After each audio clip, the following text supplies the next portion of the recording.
So in the last video, we saw how we can use rules to have keyboard inputs actually control some of our behaviors. So we got our actor to kind of drive around our screen with the up, down, left, and right keys. So let's go ahead and create another rule that has our actor trigger certain behaviors based on when we touch or click on that actor. So we'll create a new actor. We will name our actor as always. And I will click on that actor and then go ahead and open up the backstage or the actor's brains. And we want to create a brand new rule that we apply some conditions to. So again, click the rule icon. So we've created a brand new rule, and the condition that we're going to apply first here is the touch condition. So we're going to just drag that at the top part of this rule right here that says when touch is pressed, then what do we want this actor to do? Well, we can do pretty much anything that we've learned so far. So in this case, let's just go ahead and drag in the rotate behavior. So again, very simple stuff. When touch is pressed, then do this, which is rotate 90 degrees. So let's jump back into our actor tab so we can drag and drop our actor here inside our stage. And if we were to preview this, our actor shouldn't be rotating by default. But if I actually click on the actor, you can see our actor starts to rotate. If I unclick, then you can see our actor stops rotating. So click to rotate, unclick to stop rotation. Pretty simple stuff. So we'll go ahead and put this actor over here, and then I will create a brand new actor.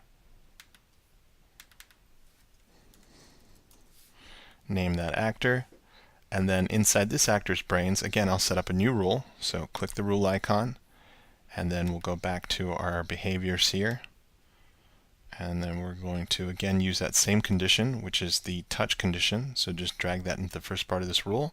So when touch is pressed, then do this.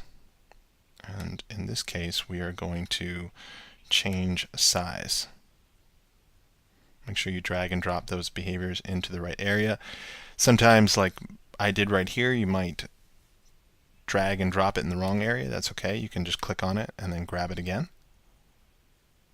and then drag it in the right area. Just be very careful when this area gets very full and busy. You might drag the wrong behavior into the wrong area, and you just want to keep track of that. That way you don't introduce any bugs. So let's go over to this actor and drag and drop that actor into our stage here.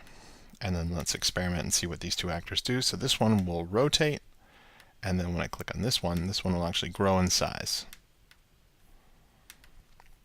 So let's just do this one more time.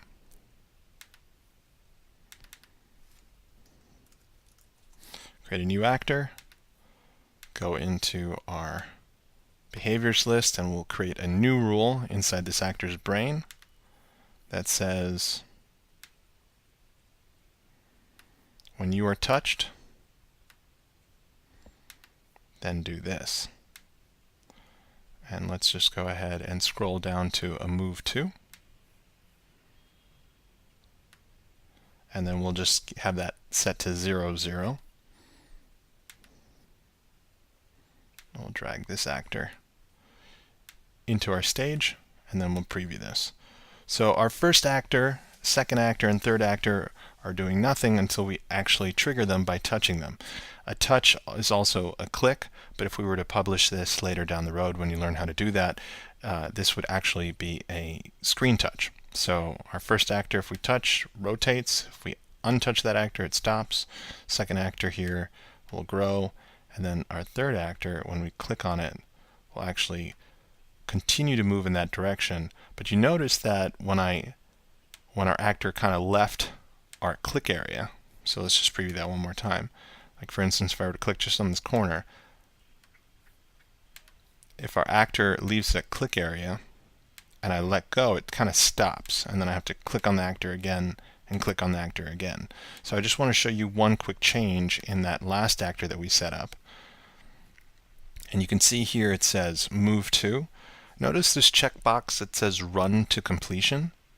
This means that even if I'm not on top of the actor clicking on it, as long as I click the actor once, it will go ahead and complete this entire command. So I'm going to click run to completion.